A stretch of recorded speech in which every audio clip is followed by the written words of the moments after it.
எல்லாருக்கும் வணக்கம். படம் பார்த்ததுக்கு காயலுக்கு நீங்க கொடுக்க போற ஆதரவுக்கு ரொம்ப ரொம்ப நன்றி. ரொம்ப ஹாப்பியாக இருக்குது. ஆக்சுவலி எல்லாருமே ரொம்ப பாசிட்டிவாக கை கொடுத்துட்டு போனாங்க. இப்போ என்ன கேட்பீங்கன்னு தெரியல ஆக்சுவலி. பட் நல்லா இருக்குது, ரொம்ப ஹாப்பியான மூமெண்ட்டாக இருக்குது. எல்லாம் எங்கள் அண்ணாலாம் என்னை வந்து பாராட்டினாங்க, நல்லா நடிச்சிருக்கு அப்படின்னாங்க, நல்லா இருக்கு படம்னாங்க. அப்புறம் கேமரா ஒர்க் ரொம்ப நல்லா இருக்கு அப்படின்னாங்க. ஸோ ஒரு கேள்வி கேட்கறதுக்காக இப்போ பார்த்துக்கிட்டு இருக்கோம். நீங்கள் ஸ்டார்ட் பண்ணலாம். இதுதான் கேமராமேன் கார்த்தி, அப்புறம் படத்தோட எடிட்டர் ரவீன் சார் இருக்காரு. இல்ல அவ்வளவுதான்.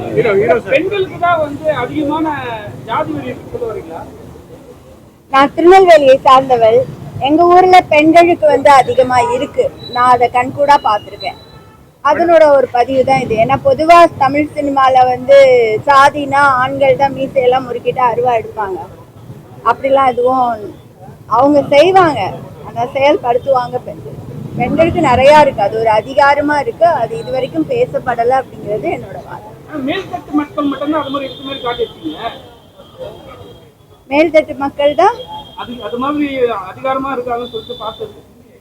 இந்த கதை அதை பற்றின கதை. அதனால அந்த உங்களுக்கு அந்த மேல்தட்டு அப்படிங்கிறது தெரியுது. மிடில் கிளாஸ் ஃபேமிலி அப்படிங்கிறது.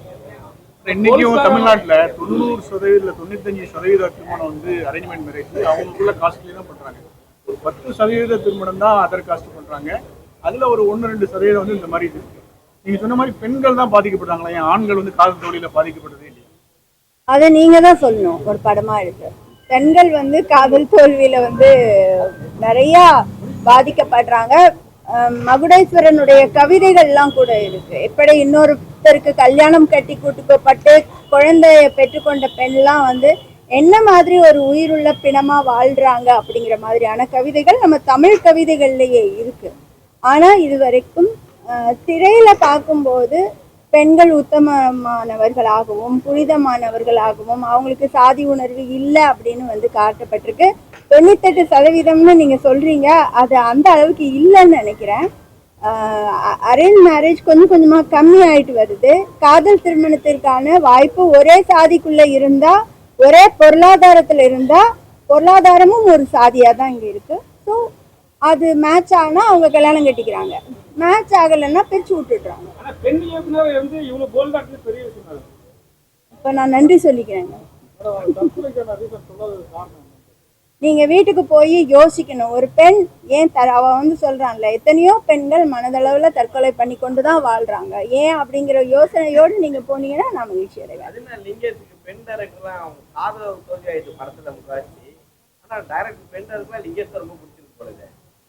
இது கொஞ்சம் குதர்க்கமான கேள்வியா இருக்கு. இதுக்கு நான் பதில் சொல்ல விரும்பல. இதுக்கு முன்னாடி அவர் யாரோடு பணியாற்றினாரு, என்ன படம் பண்ணாருன்னு தெரியல. இந்த படத்தோட ஆதி தமிழா அவர் வாழ்ந்திருக்காரு. அதுல எனக்கு மன நிறைவு இருக்கு. காயல்னா கடல், கடல் சார்புறம். நீங்க சங்க தமிழ்ல பாத்தீங்கன்னா பிரிவு, பிரிவு சார் துயர். அது நீங்க தான் சொல்லணும்.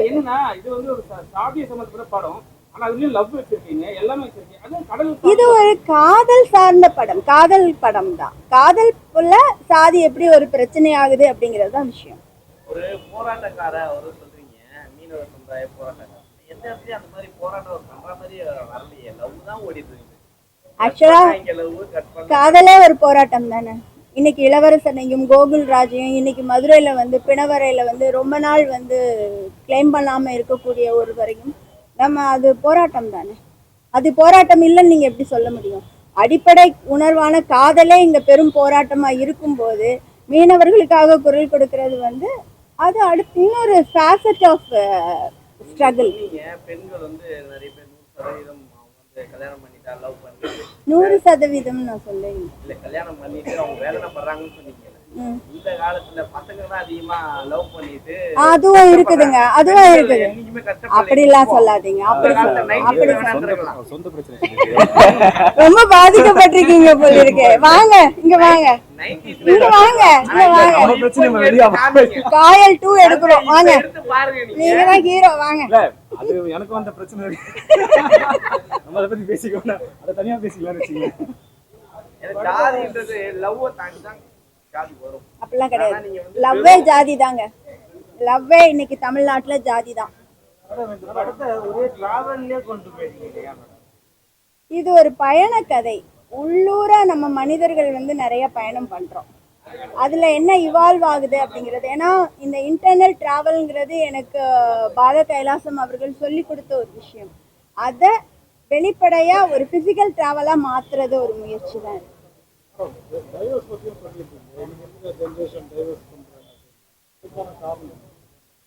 மனம் ஒத்து போகாமல் ஒரே கூரைக்குள்ள இருக்கிறத விட பிரிந்து வாழ்றது நல்லதுதான் நான் என்னோட தனிப்பட்ட கருத்து.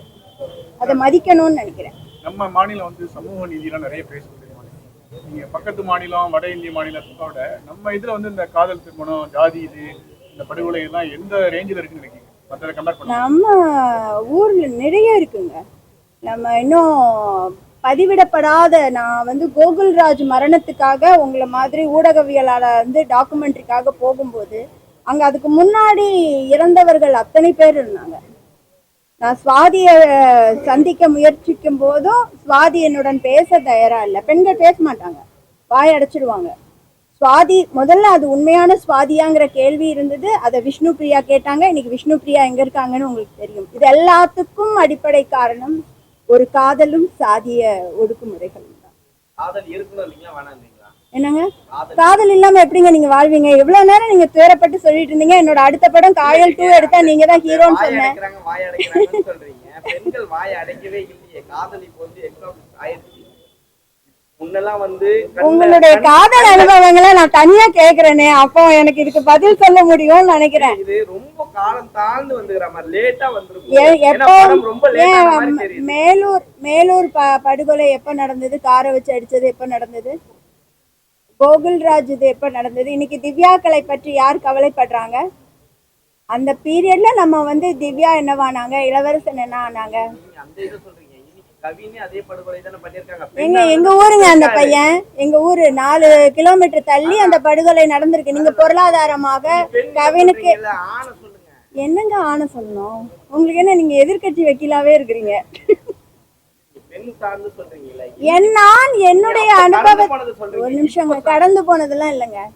இன்னைக்கும் திருநெல்வேலியில என்னோட ஊரை பத்தி என்னோட அனுபவத்துல இருந்து நான் சொல்றேன். பெண்களுக்கு தாங்க அதிகமான சாதிய உணர்வு. அதை செயல்படுத்த விடுறது தான் ஆண்கள் செயல்படுத்த விடுறாங்க. இது என்னோட கருத்து. இப்போ வந்து ஜாதியே வேண்டாங்கிறோம். நம்ம அடுத்தடுத்த சமூகத்துக்கு போயிட்டு இருக்கோம். மத்திய அரசும் சரி, மாநில அரசும் சரி, ஜாதி ரீதியான மக்கள் தொகை கணக்கெடுக்கும் போது அது வேற வகையான பாதிப்போ ஏதோ ஏற்படுத்தும். சாதியே வேண்டான்னு யார் சொல்றா? யார் சொல்றா? யார் சொல்றா? யார் சொல்றா?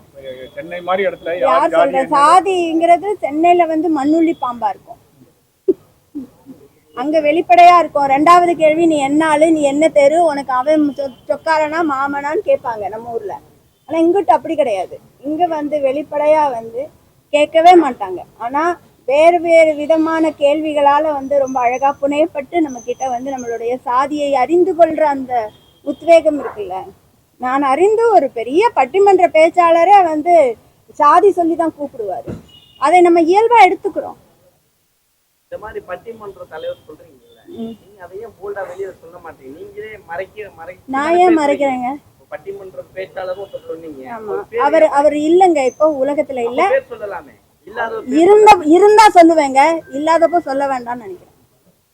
ஹீரோ சார் வாங்க. ஹீரோ சார் காதல் காட்சிகள்லாம் கொஞ்சம் குற்றமா நடிச்ச மாதிரி இருந்தது. என்ன? ஆமா ஆமா, அது உண்மைதான். கொஞ்சம் ஒரு முதல் டைம் நம்ம நடிக்கிறோம் லவ் சீன் போது அது கொஞ்சம் பதட்டம் இருந்துச்சு. பட் அது ஸ்வாகதாவும் காயத்ரியும் ஒரு நல்ல ஒரு கம்ஃபர்டான ஒரு நடிச்சதுனால கொஞ்சம் பட் அடுத்த படத்துல சரி பண்ணிப்பேன்னு நினைக்கிறேன் நான். இல்ல ஆமா, அது பண்ணிட்டு ஸ்பாட்லயும் பண்ணிட்டே இருந்தாங்க, பேப்பர்லயும் அதை பண்ணி வச்சிருந்தாங்க. படத்துல லவ் பயங்கரமா போயிட்டு இருக்கு. ரொம்ப கம்மியா ஆமா, ஸ்டைல் வேற மாதிரி இருக்கு. எந்த படத்துல ஸ்டைலா வந்திருக்கீங்க? இது வந்து வேட்டுவம் படத்துல நடிச்சிட்டு இருக்கேன். இன்னொரு 5-6 நாள் இருக்கு, முடிஞ்சுன்னா அப்புறம் முடிஞ்சிடும். அது கொஞ்சம் ஆக்ஷன் நிறைய இருக்குதுனால லுக் அந்த மாதிரி வச்சிருக்கேன்.